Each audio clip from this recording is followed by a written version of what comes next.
Welcome to the Heart of Soul podcast, an exploration of who you are, what you are, and why you are, offering new ways to investigate age-old questions at the heart of you. Hi, it's Joseph, and thanks for tuning in to the Heart of Soul podcast. We're continuing our series on sex and spirituality, now focusing on intimate relationality. In this episode, we address the needs of self versus needs of other issue that morality, religion, philosophy, and spirituality have wrestled with for thousands of years, and dare I say, resolve it. That's bold, right? That's our frame for going deeper into the content of codependence, as well as bringing forward the concept of the split between the second and fourth chakras as the root of most intimate relationality problems. We also introduced the key distinction between responsiveness and responsibility, which I think you're going to love. We also talk about how we unconsciously attract partners based on wounds, how the body is inside the soul as flesh-based expression, and of course a whole lot more. I personally really liked this particular episode, and I hope you do too. I remind you, as always, to please listen to this podcast from the beginning and in order. Thanks so much for listening. Welcome forward, listeners, and welcome forward, Stace. Thanks again for joining me and joining us for what I'm sure is going to be a really powerful conversation. I've been itchy to get to this stuff, and we're going to continue our conversation about yin and yang dynamics in intimate relationality. Where do we start? Well, maybe a good headline that we're going to reference more specifically in the domain of intimate relationality, which includes sexuality, but can also include deep friendship. And that is that there has been an eons-long malconditioning in our species by religious, psychological, and a lot of philosophical doctrinism, if I can use that word. Good one. Doctrinism. Yeah, that morality and just in general, has always been framed as a tension between serving the needs of self and serving the needs of other. Oh, man. I love this topic. Morality, all philosophy, spirituality, ethics. It's like this, and there's an a priori assumption that, of course, self is always versus other. And all of the conversation is always inside that. I love this topic. Well, you can see why it's as a headline, it informs in the most specifically concentrated way an intimate relationship, right? Oh, man, I never thought of applying it to that. Oh, wow. Yeah, there's this built-in adversarialness in intimate relationships that is this like, well, I need to get my needs met from you, and you need to get your needs met from me. I mean, I remember once when I studied boxing, it was like, yeah, it's the art of trying to hit them when they're trying to hit you. It was like really simple. Like, that's why it's hard, because you don't take turns like in Aikido or something. Yeah, they're trying to hit you while you're trying to hit them. And like, whoa, no wonder it's so screwed up. Well, and so in the more meta sense that we begin this picture with it, this needs of self versus needs of others tension, it has always been and will always be a red herring, an inapplicable truth about the human condition, despite it being etched almost indelibly into our conditioning in almost every domain. A job promotion, two people in love with the same other person, all's fair in love and war. All of it's the these basis things, of our economics. It's competition for individual needs against each other. Exactly. And that's where compromise as a concept comes into marriage and family counseling. Well, it's a compromise, and instead of not, as I'm sure we'll get to. If that is a red herring, then everything we think we know about relationality in general goes out the window. That needs of self versus needs of others only arises when we are operating from our inauthentic, emotively inauthentic aspects of being. That's the only time it applies. And that's an enormous statement that you said very softly. I want to highlight that very in a way that sucked in. It had an inductive, yinductive. We joked about that word movement. Oh, yeah. That's an enormous idea. It's an artifact of a default wound state of human consciousness, and that is only revealed by beginning with an assumption and then testing relentlessly and eternally the assumption that we are emotive beings before we're energetic beings, willful beings, mental beings, and physical beings. That radical reformulation of the redefinition of the essentialness of consciousness changes everything, and including this, the needs of self versus needs of other. It's an artifact. It's only a function of unhealed protection, inauthentic aspects of ourselves. So the implication is then the inverse. That an emotively mature individual, there is never any conflict between the needs of self and needs of others. It's always, at the worst it can be is, we seem to have been, I'll paraphrase the meta structure of a struggle between two intimates. It seems like my needs at the moment are stymied by yours, and you're accusing me that your needs are stymied by me standing for my needs. This could only happen if it's our inauthentic selves at play. This is a psychodrama here, right? If only this level of meta were possible. I mean, I was in a situation with my girlfriend I think it was yesterday, where this could have saved a half an hour long struggle, which was relatively short compared to what we've been through, but that was the answer right there. Because in that case, we go on with the meta role play here, that one or both of us, it must be both of us because we both have the same picture of the other, are in our protective, inauthentic versions of ourselves. It means our hearts aren't open. We're fighting for what we feel our heart or body or mind needs. And so if we're fighting for it, it means it's not open. We're fighting to get it be receivable, our heart, by the other person, and it's not working. So let's take a breath for a moment and ask ourselves each, or this is what a good therapist would do in that moment. Yes. All right, you two, ask yourselves how this might be a conflict of your protective, inauthentic selves, and not your authentic, emotively supple selves. So in that case, without emotive maturity, anything we say about intimate relationality becomes a whole new conversation for the human condition, because every bit of diagnosis and treatment and understanding of the dynamics of relationality incorporate an internalized default.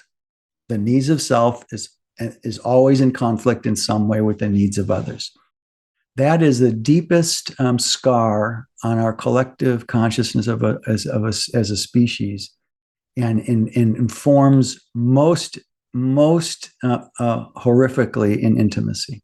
And the origination of that is the needs of self are supposed to be the center stage when we're children, but the needs of our parents that are unmet end up wounding us through countertransference. That's where that comes from, right? Absolutely. And we'll unpack that elegant configuration that you just came out of that hole in your face, brother. Boy, that was great. I loved it. So terse and right to the point, right? Thank you. I learned it from you. Yes. Well, thank you. At any rate, this means today, and probably one more, it feels like at least, we'll be talking about something was really hot in the 60s and 70s, but has cooled off significantly since then. And that is the nature of codependence.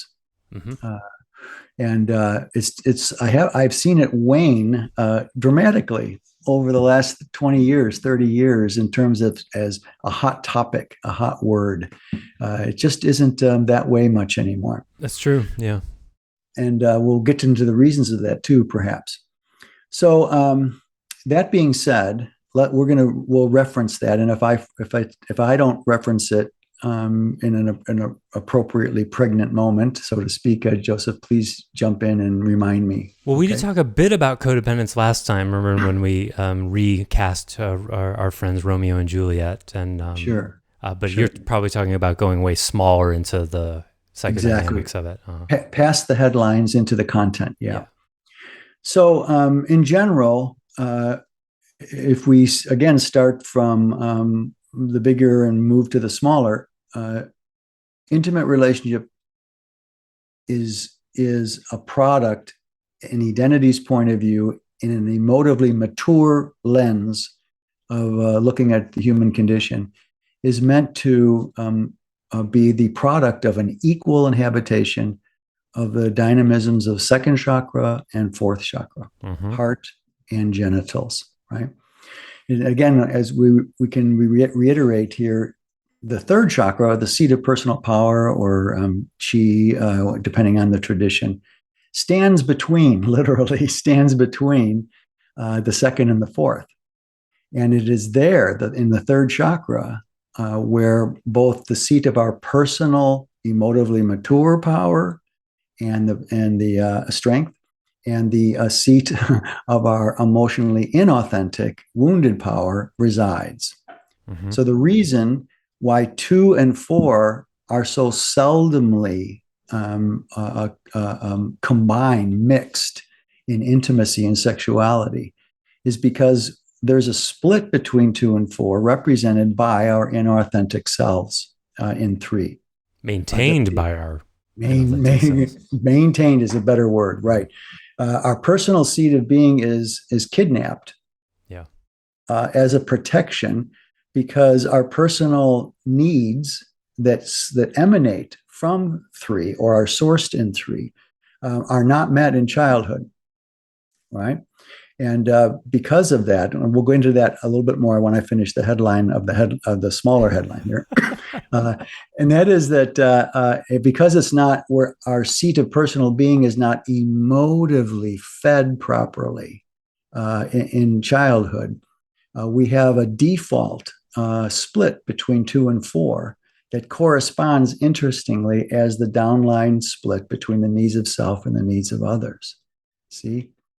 Because and caused by, literally, and maintained by our protective aspects of because it's the unhealthy self, the false self-authority in third, that sees this adversarial self versus other, because the templating was it's either your needs or my needs from the parents. There is no and. We never learned an and. And had we learned that and, then we would have a more sort of, I get the image of breathing, that there's sort of a effortless, seamless movement of needs of other, needs of self, and there's sort of two sides of the same coin, and it would just sort of flow. Sure. In point of that dynamic, if our parents self-revealed all the unexpressed emotional states that a child automatically can feel, that you just described would flow. In other words, if children always can feel what the parent is not showing, the child is not aware they're taking that in, but they are every moment, because they haven't yet formed an inauthentic lens with which to experience the parent.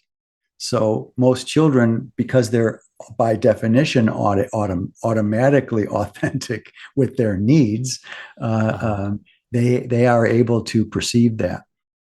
But there's lots of factors going into what you mentioned before, and I've not really heard. Maybe you have. I've never heard of any psychological therapy psychological therapy that's clear about the definition of countertransference between therapist and client or patient, but I've never seen it apply to parents and children. And it's so Yeah. classic. It's so classic, a truth that unmet needs in parents cause, from their own childhood, cause them to have needs of the children, reversing the polarity of the authority, and thereby screwing up themselves and their children at the same time. So It seems like that may be in there, but they sure don't lead with it. You know, I saw a few therapists for short periods of time in my life before I found what is now identity. And my sense is that like they really save the holding your parents responsible for stuff till the end, or or after like a year or two, because people tend to defend their parents right off.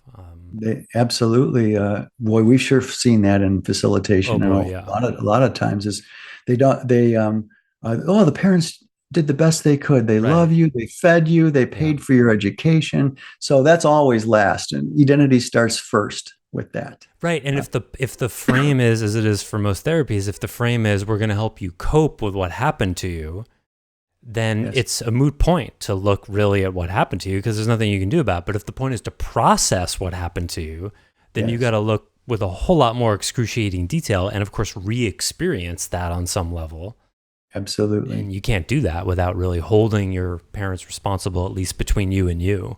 Yes, which is what the way we sort of framework that, in our paradigm. Yeah.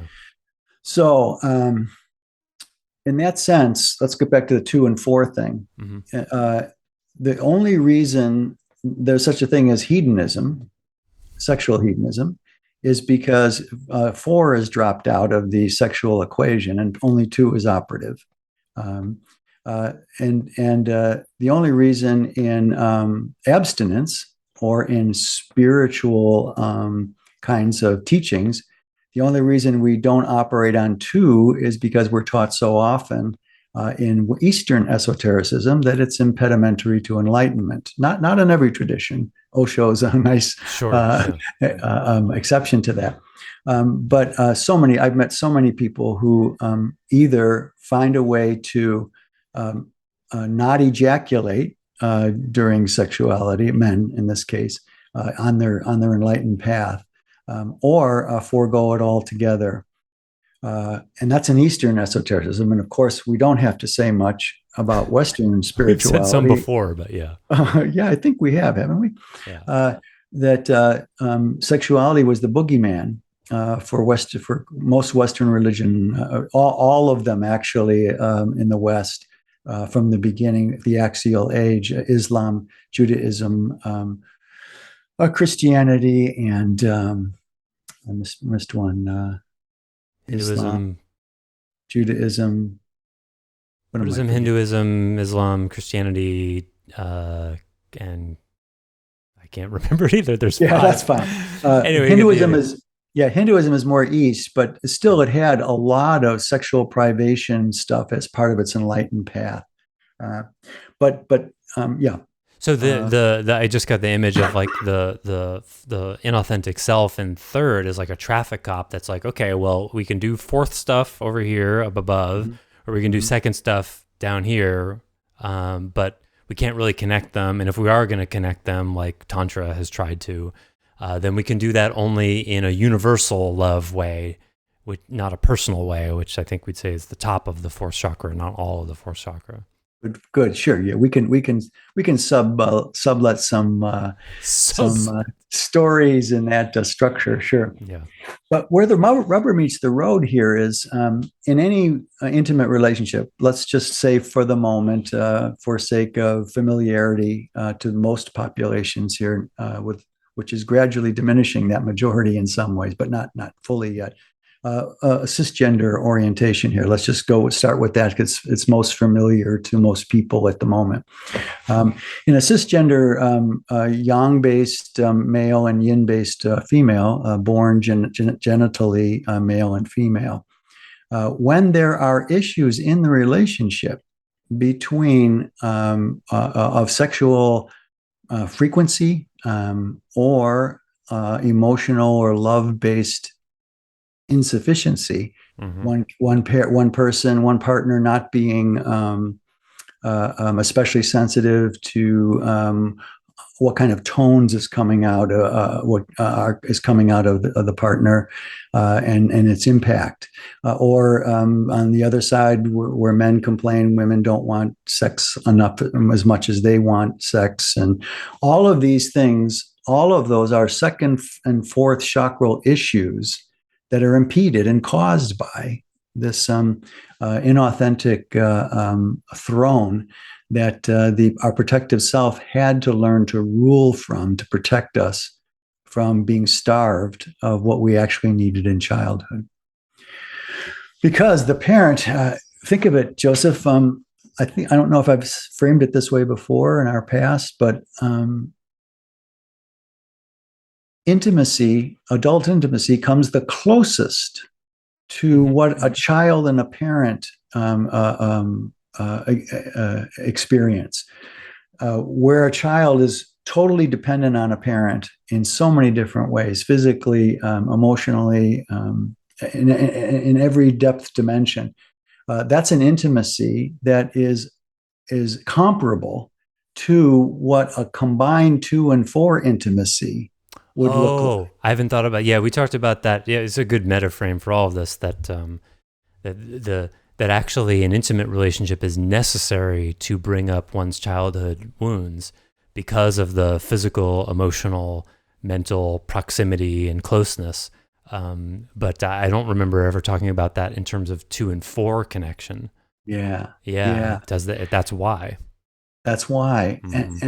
And what this means is that unmet needs in childhood are going to show up as provocative struggle-making triggers in our needs not being met with our intimate partner.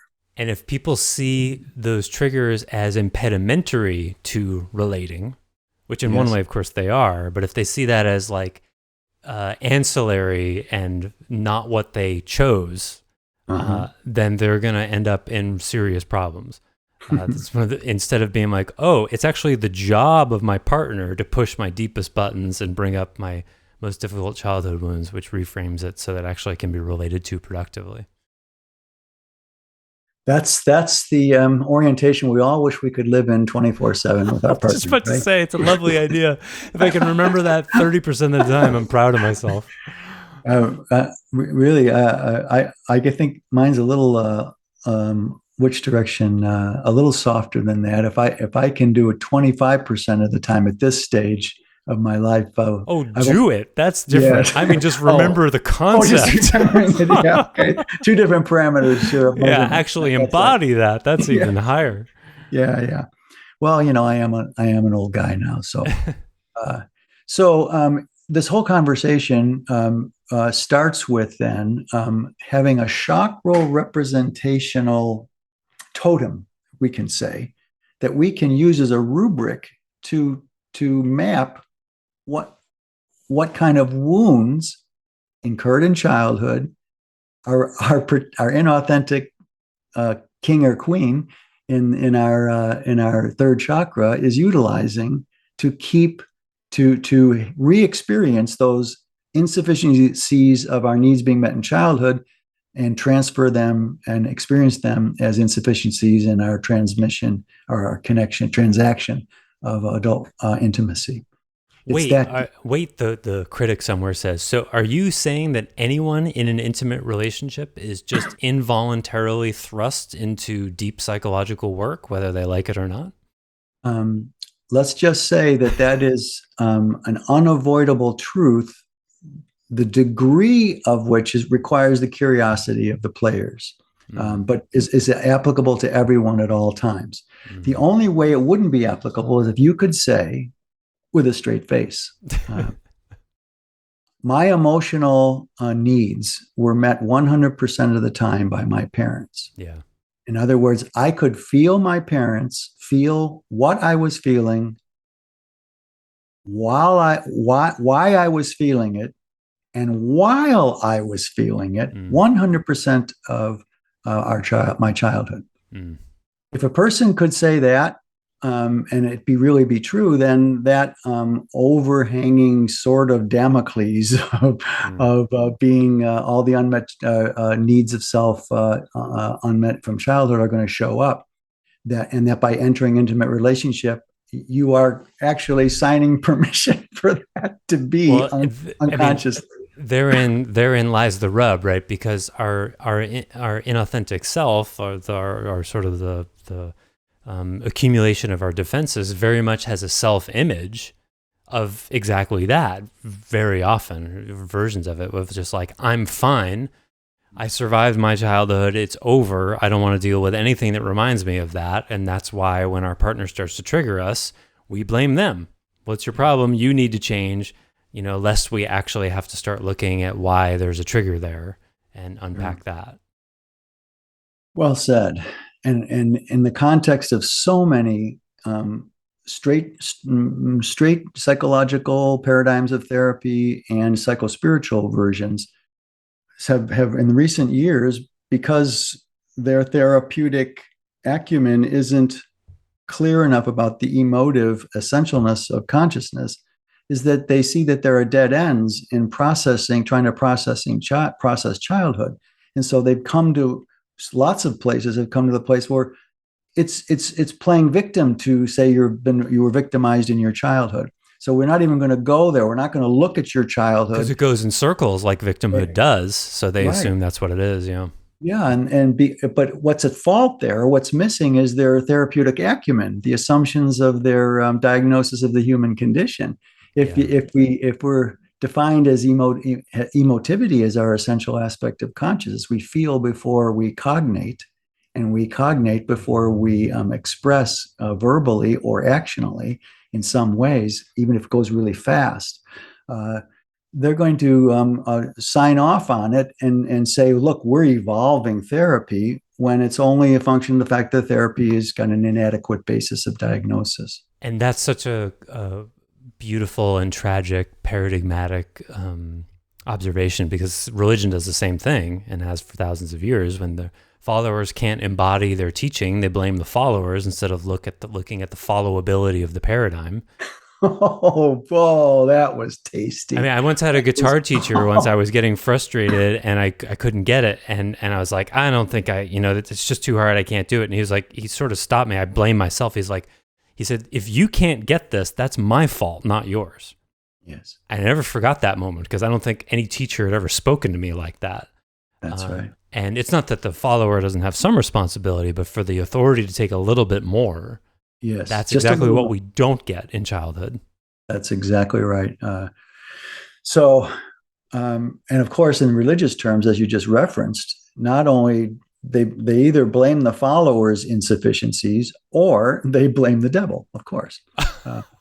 Right. And so insert devil, whatever it is. Yes. Whatever. Maya. Yeah. And never question the assumptions and the paradigmatic features of the paradigm that's making that diagnosis, right? Yeah. So no self-critical thinking about your belief system allowed in religionism. It's Allah's way or no way. It's Jesus's way or no way, and that's it.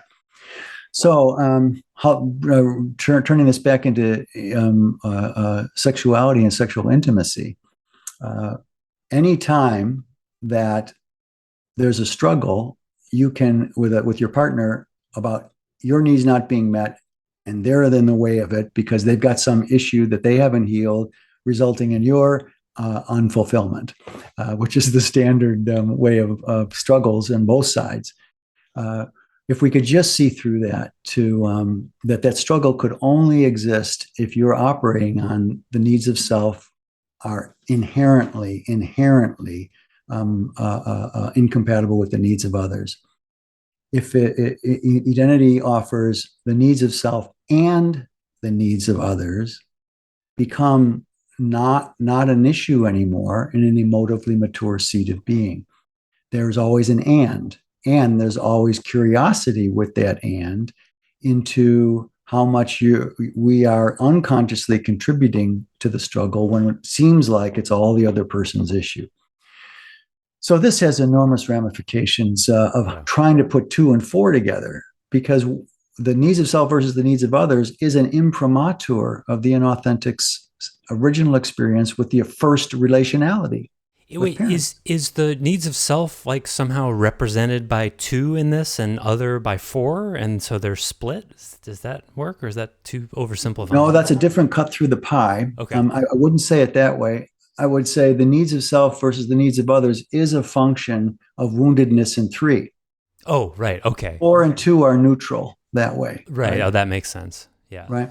So, in that sense, our first relationality, which is with parents, of course, is going to directly inform the closest version of it as an adult, which is intimacy, including 2 and 4, unimpeded by something, a rock in 3, let's say. It just hit me like that. I never thought about parents being. I've thought about them as like they're the world, but I hadn't thought about them as they're your first relationship. And the phrase hit me like, oh, they're your template for how to relate to relationship. Yes. And Well that's, put.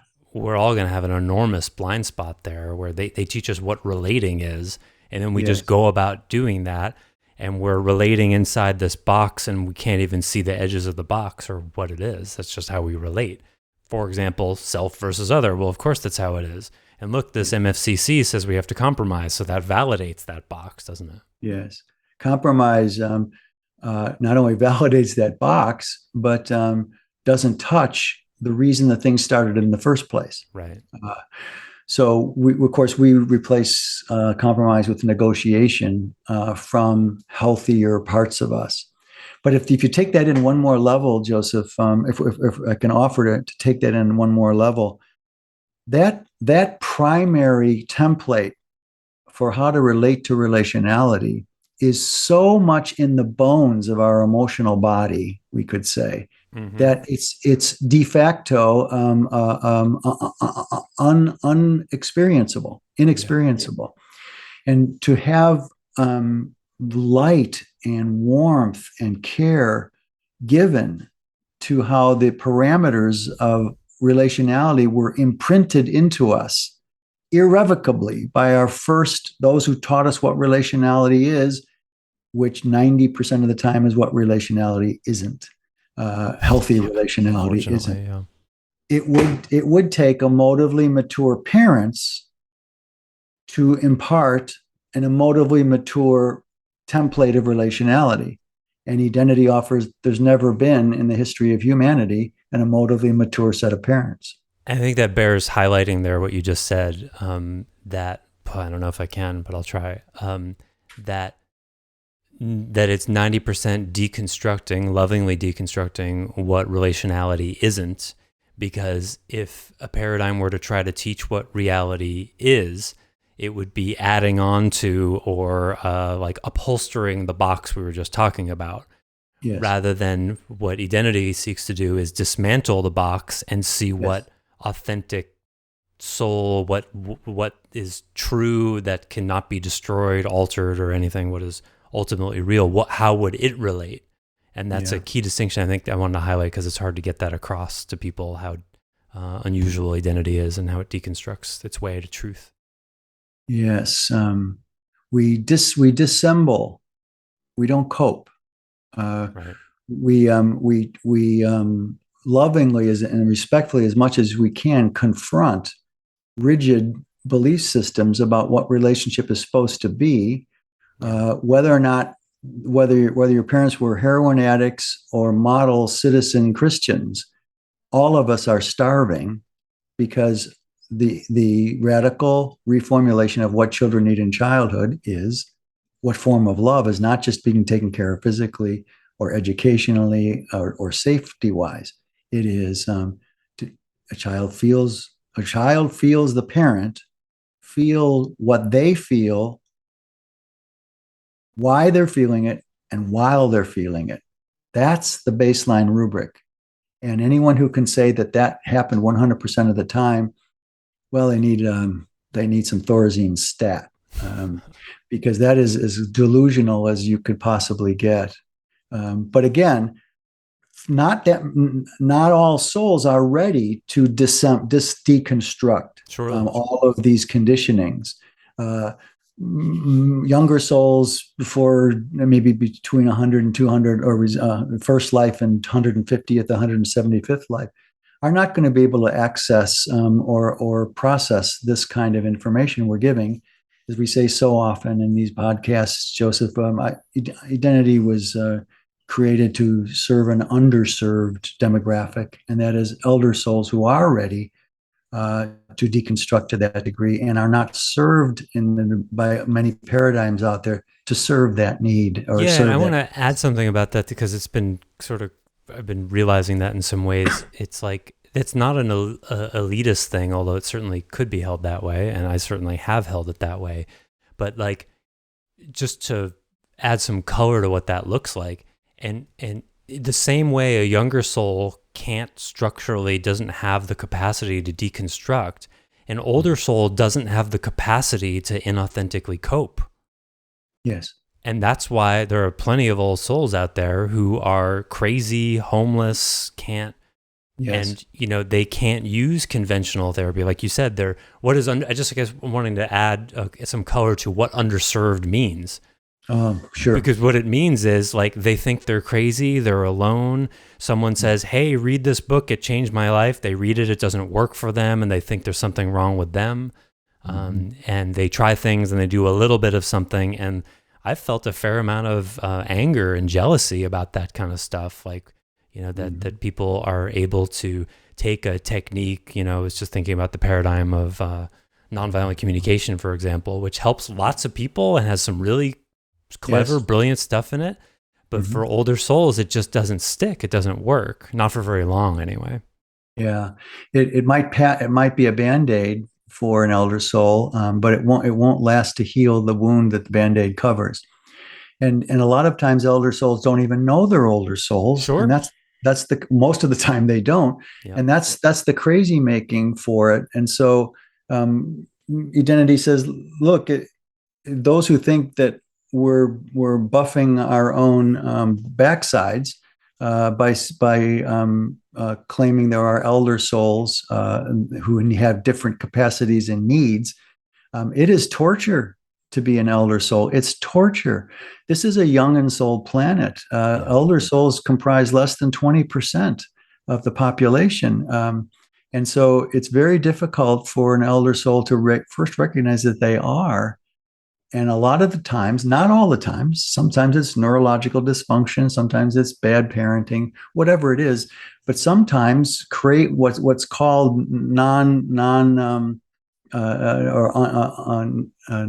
behavior that is not socially doesn't conform to social contracts, known social contracts. Asocial, atypical.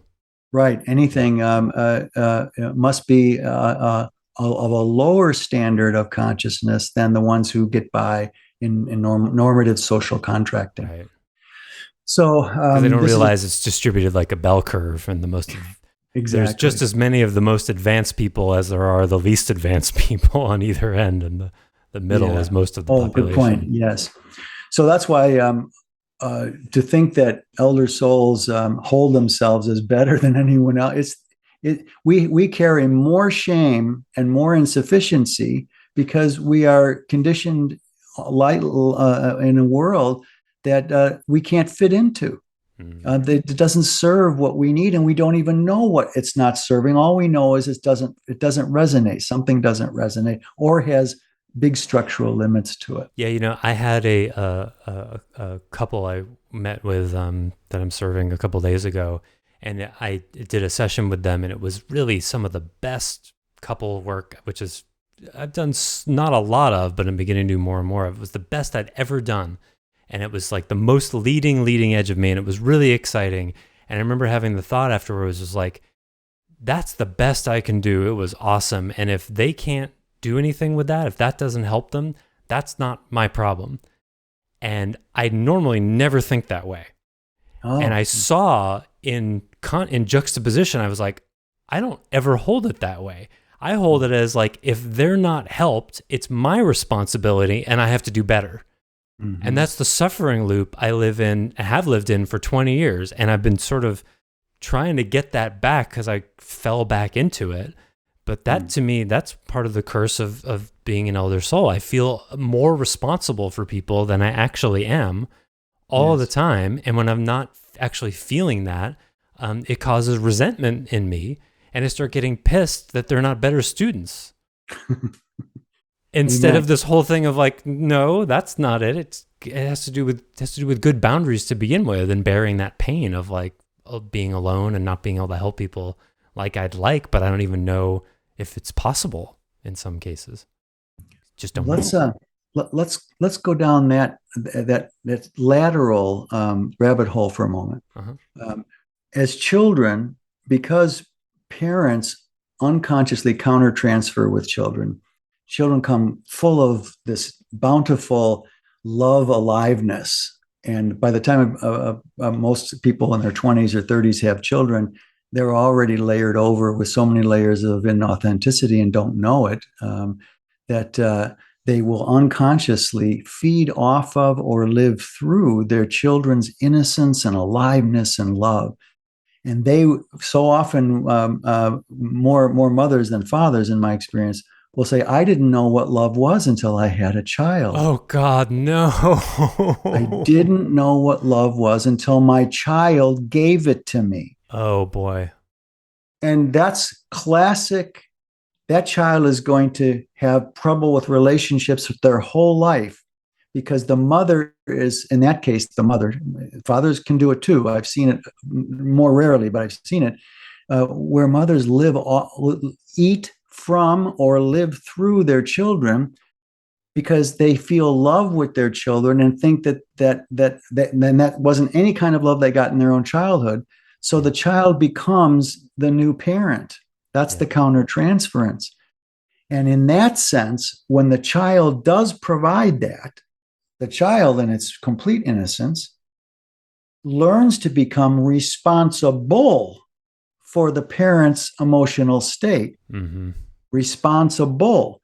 And that connects exactly why on either side of the coin, we hold ourselves over responsible to people, or don't hold enough responsibility on the other side. It's actually rare to find the authentic middle. Most people are swinging back and forth between under and over responsible. It's right. Including myself. Me too, over a long life. But the middle is represented by a very clear distinction. It's our job, when it comes to the needs of self versus the needs of others, back to that track, to be responsive to the needs of others, not responsible, right? A emotively mature person is never responsible for anyone else except themselves. And on the other side, they are responsive to everyone else, coming from being responsible for self first. And you arrive at that deconstructively, because I imagine some people would be like, well, that sounds kind of cold, but responsive is not callous. No, it's still connected. In fact, the warmest, cleanest sort of love transmission from a responsive point of view is so much deeper and so much more with color and so much more incisively felt by other than someone who has a responsibility to love you. Right. Because the thing I've been ironing out of my own practice is, of course, I have a passion for people evolving. That's why I got into it, working with people in the first place.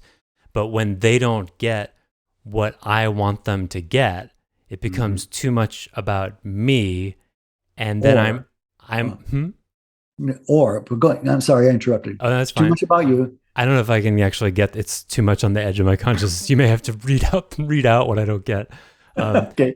I want them to have the breakthrough, but to the degree I'm taking responsibility for them, yes, I end up needing something from them, which they would feel, which actually would create resistance and cause them to not get the thing that actually is in their best interest. And then it creates this division where there'd be a resentment of like, hey, why won't you get this? Instead of an impassioned, hey, this is here for you. And that can be really small and subtle. Yeah. And so there's this, one tries to stay in responsivity, but when there are triggers, it can turn into a push away, like, oh, well, they'll never get it, or come on, you got to get this. And those are two ends of either pole and not in the middle. Sure. And that's from really well drawn out there, Joseph. And that's from the point of view of the helper. Yeah. The point of view of the helpee. The other side of the coin is, come on, you got to get this, might trigger someone to say, I got to please mommy and daddy, and go, okay, tell me what to do. Right. And then we've got a toxic orientation on both sides. One, the helpee enabling the helper to get his self-responsible needs done. And oh, what a mess. I mean, really, when you slow this kind of interaction down, it becomes horrifyingly tragic. What happens every day and behind closed doors in both therapy and in family homes. Yeah, so, and because it's childhood wounding territory, it can be just 5% of dog shit in the soup that will make you not want to eat it. And it can be very, very subtle. And absolutely. That's what's so difficult about it.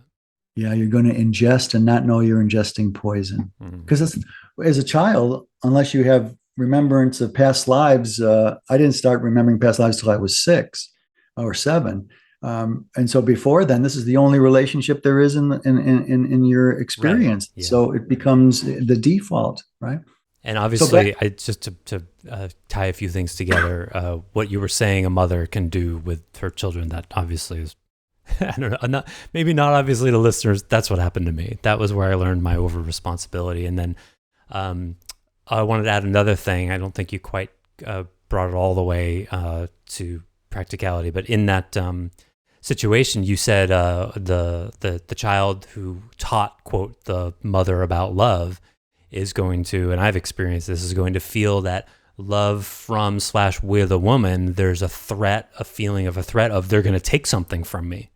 Yes. And that's what I'm still unraveling. And every bit I do allows me to get closer with the lady I'm with. But that's the scar. And when you push the part that you've differentiated, what exactly do you think you're going to lose here? Yeah. They can't come up with anything, but the feeling is something, because it happened before. So I'm going to lose something. I don't know what it is. Sure. But that's the smoking gun. Nicely put. And this is why you and I relate in so many different ways, because I had the same. I had an invasive mother who took from me, and an absent de-yonged father. So my mother had all the yang, and my father had all the yin. Talk about being a confusing template for a pretty vital son. It was crazy making. Yeah. And with one difference, my mother extolled me to the heavens one moment, and then stomped on me to hell the next moment. So you would never know which one you were going to get. It wasn't a constant kind of take. Yeah. She would extol me. Oh, if only your father was more like you. I mean, talk about a toxic message. Whoa, man.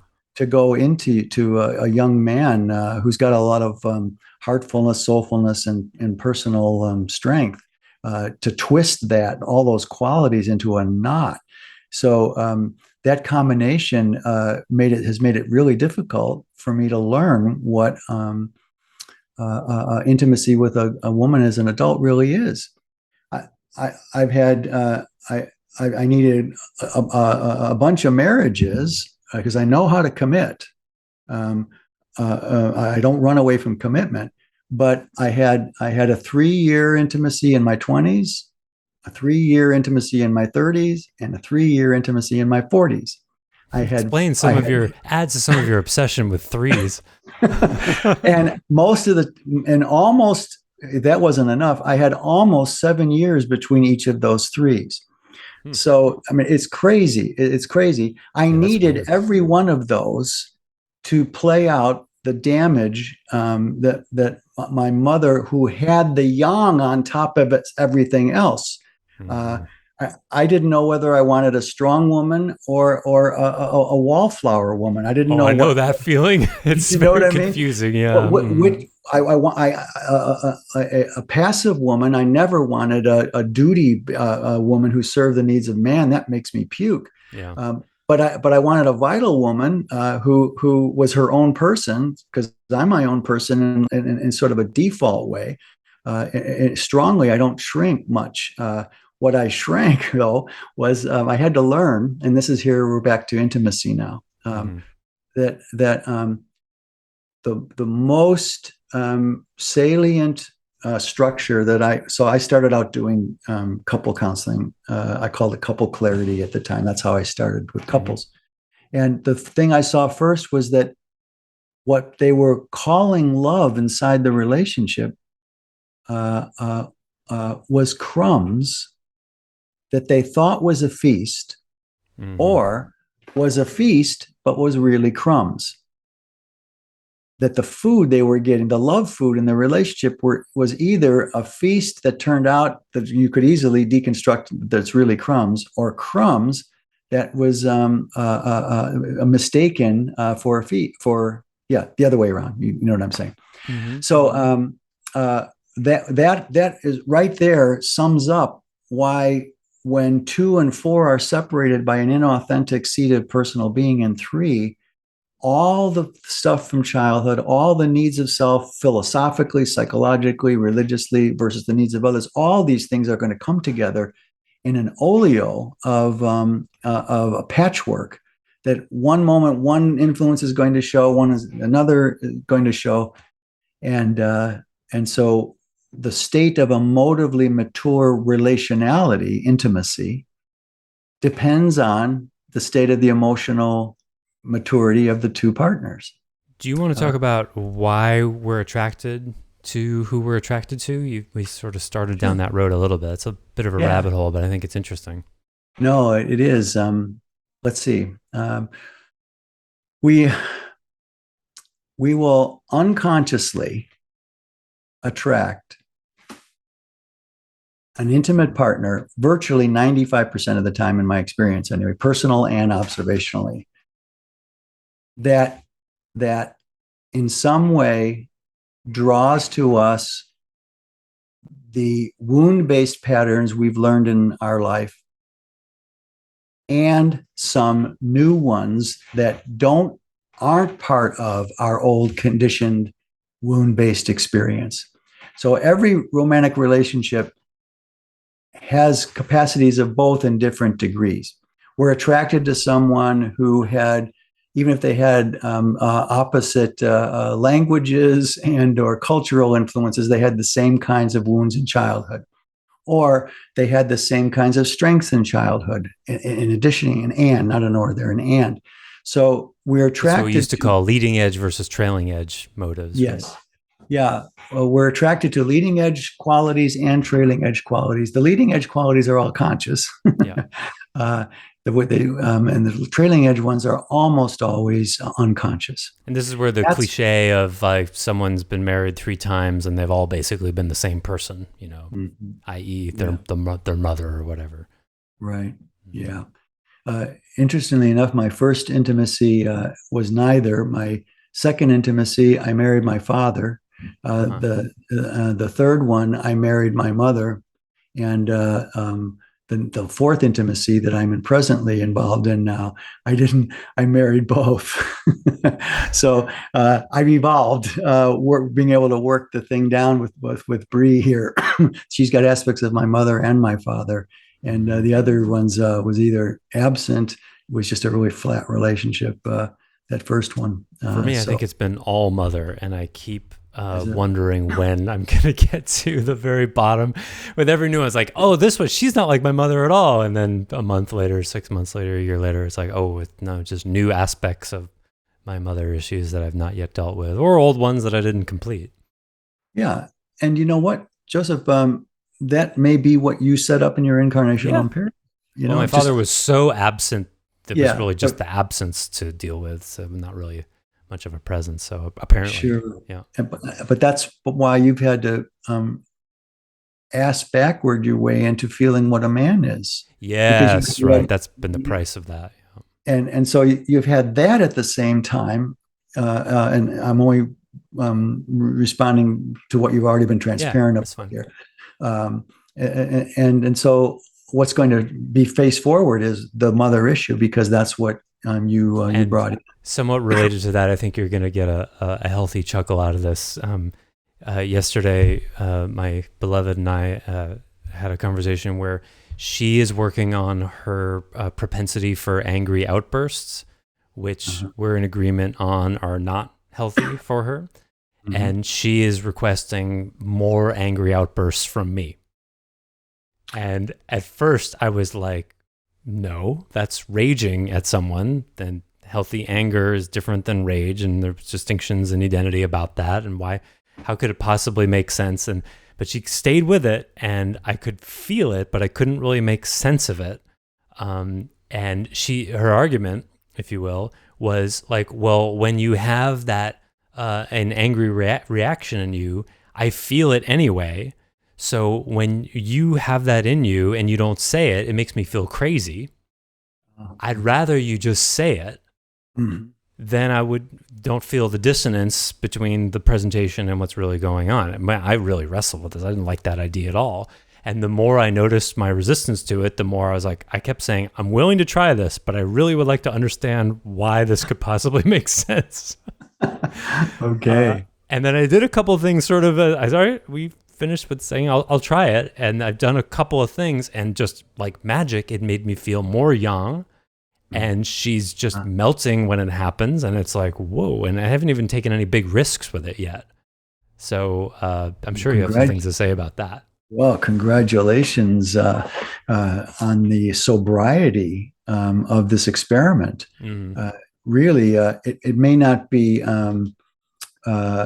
emotively necessary in every dimension in every moment that it should arise. Yeah. But as a fishing expedition for what might actually ease some of craziness in your partner, you're doing it for her in a healthy way that supports your, at the moment, emotive authenticity. And I should also say I've been working on the path to finding my anger part, so it's completely relevant to that. Sure. That's perfect. Yeah. Yeah. So here's a great example. She wants more. I mean, it's kind of obtuse in a way, and most people would be like, "What are you talking about?" But here's an example of a negotiation of needs. Right? She feels like that there's more going on inside me than I'm speaking to. She doesn't like how that feels. And she's saying, I want you to express in this way. It could be any way. And then rather than me looking at it from the perspective of, well, do I serve her needs or not? I look through the lens of, does this serve, she's saying it serves her needs. Does it serve mine? And is there a win-win here? Yeah. And it was very easy to see that there is. Therefore, the question would be, why wouldn't you? Yes. Yeah. In fact, that's a lovely way to segue here, because in identity, there's no shoulds. There's only why wouldn't you. That shoulds always engage our inauthentic trailing edge resistances. Because someone said, because a should is always according to who or what, something outside, someone else. Yeah, we never say, here's what you should do. Here's a suggestion. Let me table this on there for you, and then tell me why you wouldn't, just for your own sake, with your own reality, right? Mm-hmm. And that always puts it squarely back in the responsibility of the person. And then there's no guru or authority telling commandments. Commandments, the whole thing. Yeah, and how patriarchy wants to tell women, mansplain what they are and who they are. And that patriarchal thing is something we haven't gotten really talking about patriarchy and its ugly mytho-viral presence in adult relationality on both sides of the spectrum. We have a lot to say. Identity has a lot to say about the matriarchy of feminism.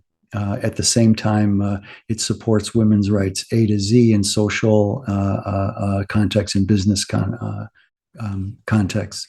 But feminism has really done a number in the personal domain, because it taught women inadvertently and sometimes overtly to match the toxicities of the patriarchy as a way to fight fire with fire. Yeah. That's another whole topic, which I think will be an offshoot of this series here. So I'm going to put that on the table for that and give that taste, so those who are rabidly anti-feminists or rabidly feminists can get all worked up, and we can see what happens then. So back to our let's back to our track here. Sexuality. Let's take a step back and look at sexuality for a moment without a second chakra, without fourth chakra for the moment. Mm-hmm. Remember, we did a wonderful podcast where when we were discussing the nature of God being omnipresent but not omniscient or omnipotent, it was all based on a different domains, seams or categories, hierarchical categories between God and humans. In other words, you made a beautiful point in that podcast or series of podcasts where you said it's all seamless. When you see that we come out of God and nothing cannot be God, including capacity for evil, blah, blah, blah, all that stuff, it changes the chemistry of how we relate to God. It's another false self versus other thing. Correct. And so, but here, the way I want to slice the pie in this seamless example is that sexuality is really an expression of physicality if we just focus on that framework that way.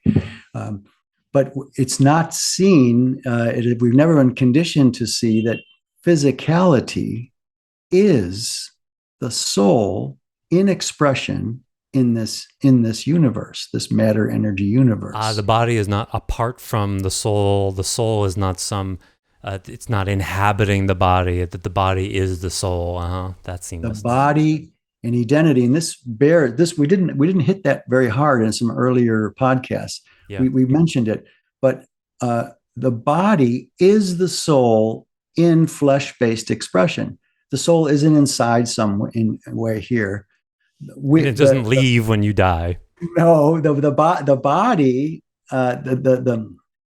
the body is all soul, but the soul is not all body. The old rhombus square routine. Yes, exactly. Well, I used to say, I said the body is the soul. It's more accurate to say the body's inside the soul. Inside the soul. And that's one of the reasons why we experience personal boundaries the way we do. And someone's standing too close to you is because they're standing in your soul field. And especially if they're standing too close, they're standing in the second chakral body, and that's too intimate for casual relationships. Yes. You can segment that whole thing. At any rate, the point I want to make here is that sexuality is thus an expression of soul.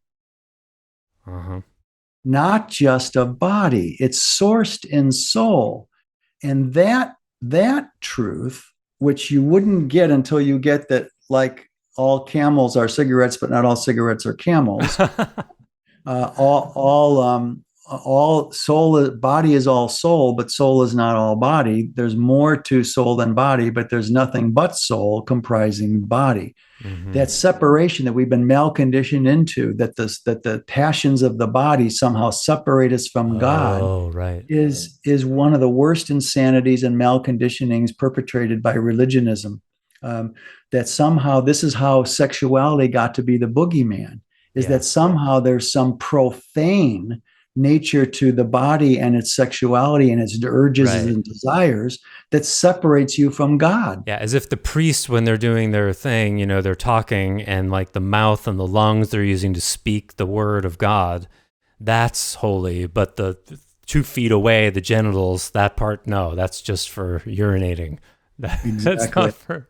Or making babies. Or making babies, right. La, la, la, la, la. I'm not right, but carnal. that's not spiritual. That part of the body, that's what a split, yeah. Exactly. And that's why there's so much room for the inauthentic self to ensconce itself, embed itself between 2 and 4, because we're preconditioned that somehow sexuality and our desires in that domain are somehow profane and against our higher self or something. Mm-hmm. This is a nonsense that Tantra attempted to address. But without getting an emotive first take on consciousness, is all going to be energy, not emotivity in play. Yeah. Even if it's nice, warm energy. And your body is your temple kind of ideas and nutrition and stuff. People sort of intuit that. but Yeah, don't necessarily live in a paradigm that actually holds that up. exactly. And so this is why uh, I had so few lovers in my life. There was something I knew about this without before I could abstract it into a paradigm later. Mm-hmm. That I knew when I was a young man that my two couldn't go anywhere my four couldn't go, Mm-hmm. because I have to be soul moved. And it's not that I didn't have my share of masturbation and fantasy and stuff solo, but I had to. My soul had to be touched for me to be have any sort of long term kind of abidance to bake and incubate the relationship. And there's a true aspect of Christianity too, or at least, nearby, of the whole idea of, no sex before marriage. That's approximates sort of what we're saying. Like, there should be love and sex, and they should go together. Right. It's not very carefully No. presented or taught, but the idea is there. Or curated. Or yeah, curated, embodied. There's problems with, Right. but the Yeah. essence, the essential idea is there. Yeah, and it's not 100-0 in religionism. It's got it dialed in the fact that there is a self-aware personal God that you can have personal relationship with. Sex, but make sure you love the person before you have sex. Tell that to someone, to a teenager or a 20 something person whose hormones are raging Yeah. in their eardrums. Before you do that, tell them how to, like, what love is, how to know they're in it, and how to process all their codependent childhood wounds so that they know what they're experiencing is real love and not just the honeymoon excitement of a possibility of someone who could meet their unhealthy needs. Sure. Yeah, can't do that. So coming close to the finish line here for today. Yeah. People who separate two from four and take the sexual track, that's in the case of polyamory, orgyism, whatever. They're as we said before, they're collectivizing the risk, and they're privatizing the benefit. When you have multiple partners, you can care about partners, that's fine, but unless all people who are hedonists sexually, which is a lot of gay men are just hedonists, but there is a growing number of male gay men that want more than just sexual energy to a relationship. Sure.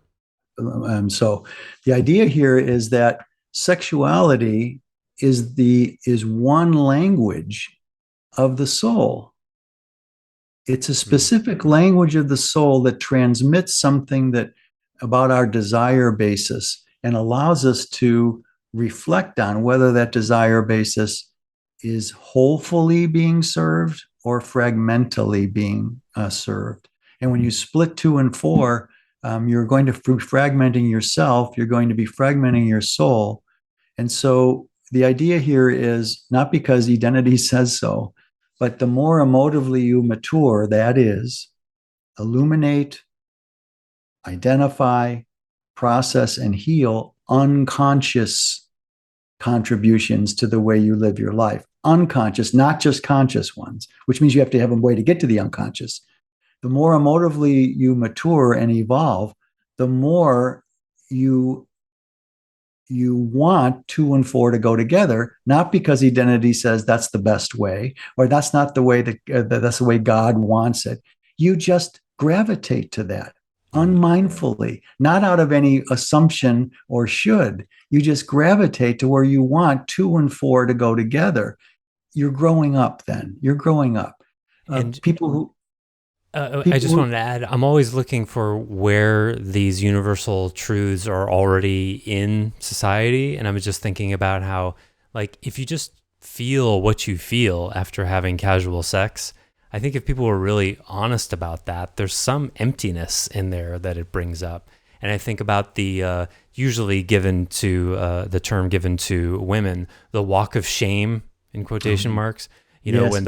If I remember in college campuses, if you're out at 8 a.m. on a Sunday morning and you see the single woman, hair messed up, and she stayed the night somewhere, still wearing the same clothes as the night before, that people would joke about it as the walk of shame. Well, why do we call that the walk of shame?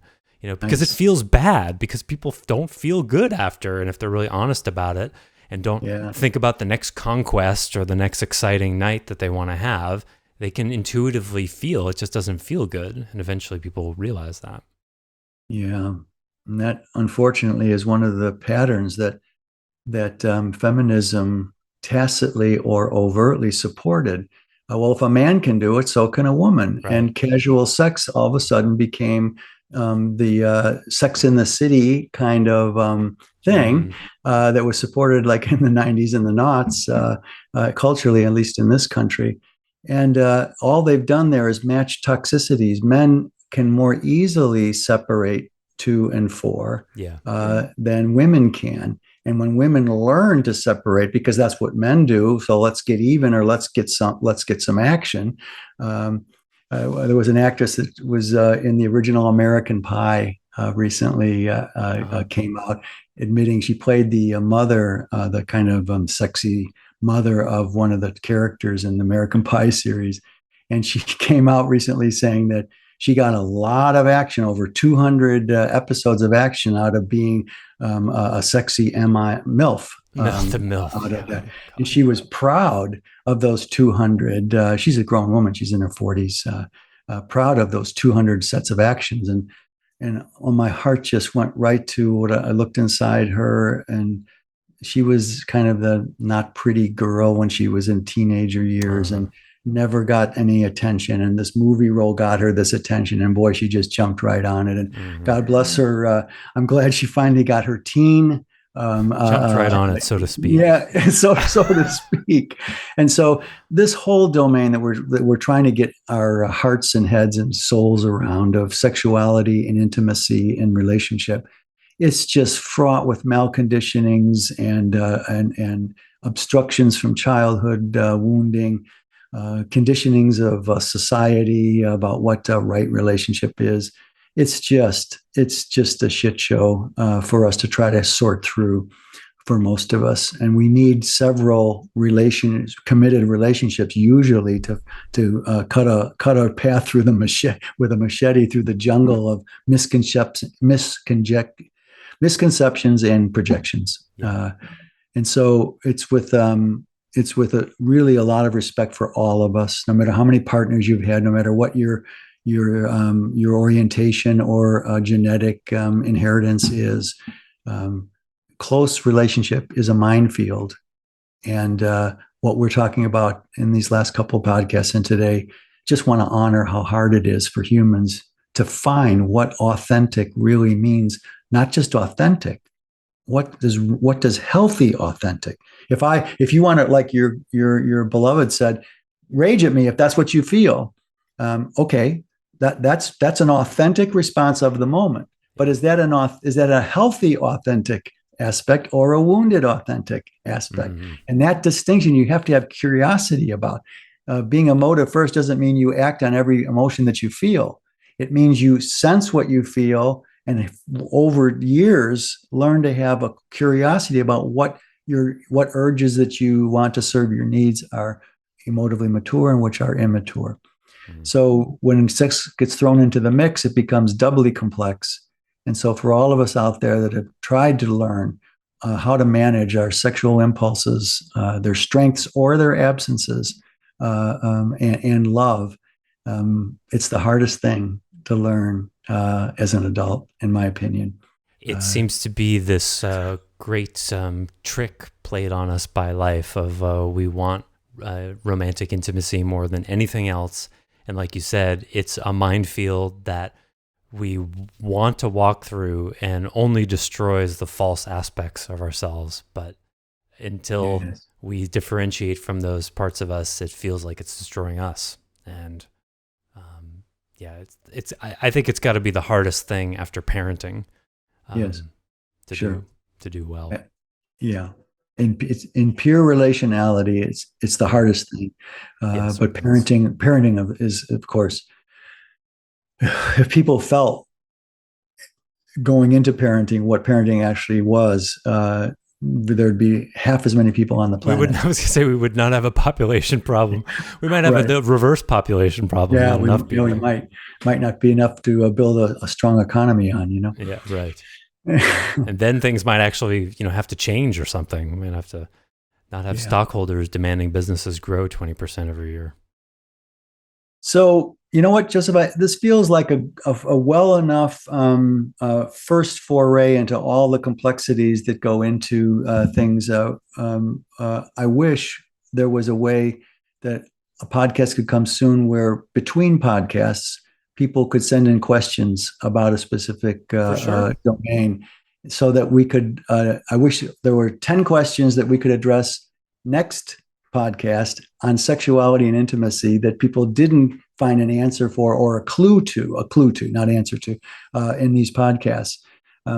So I'm not sure where to go next unless either of us have a brainchild next time, because it feels like there's more to do, but I can't quite get what it might be. I want to go even smaller. It's tricky because, I think you're getting, it's hard to go smaller, more practical without actual problems to solve. Yes. Because you have to be conceptual in some way. Yeah, right. It keeps it as a high level, but I don't know. I could come up with some common things to talk about. We're going to record again tomorrow.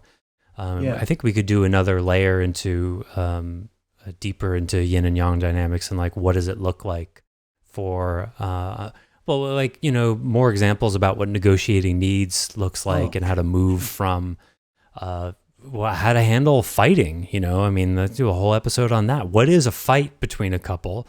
What's good about it? What's unproductive about it? How do you navigate it? We could there's a whole episode right there. Okay. So as always, you're the translator where the rubber meets the road. That's my job. That's your job. So if you came up with half a dozen questions that relate, and maybe one that includes alternative to cisgender, so that population also gets some service that way. Because as we said before, you got to go where you've got to go, and at the same time, healthily question where your impulses may lead you, cisgender or otherwise, away from your more authentic, emotively authentic self, then closer to it. And related to questions, I hope our listeners know we're open to questions, and I've been in contact with a few of them and invited questions. So they can, through the podcast app, they can go to either one of our websites. Best to go to mine because I'm the producer of the show technically. Yes. But you can reach me at Joseph, Josef, at clearandopen.com. And the link to, I think it's there. You'll find me. But yeah, I would love questions, but there's always more to talk about. All right, sir. Thank you so much, Stace. Yeah. A pleasure as always. Thanks so much for listening, listeners, and please tune in next time. Until then, bye for now.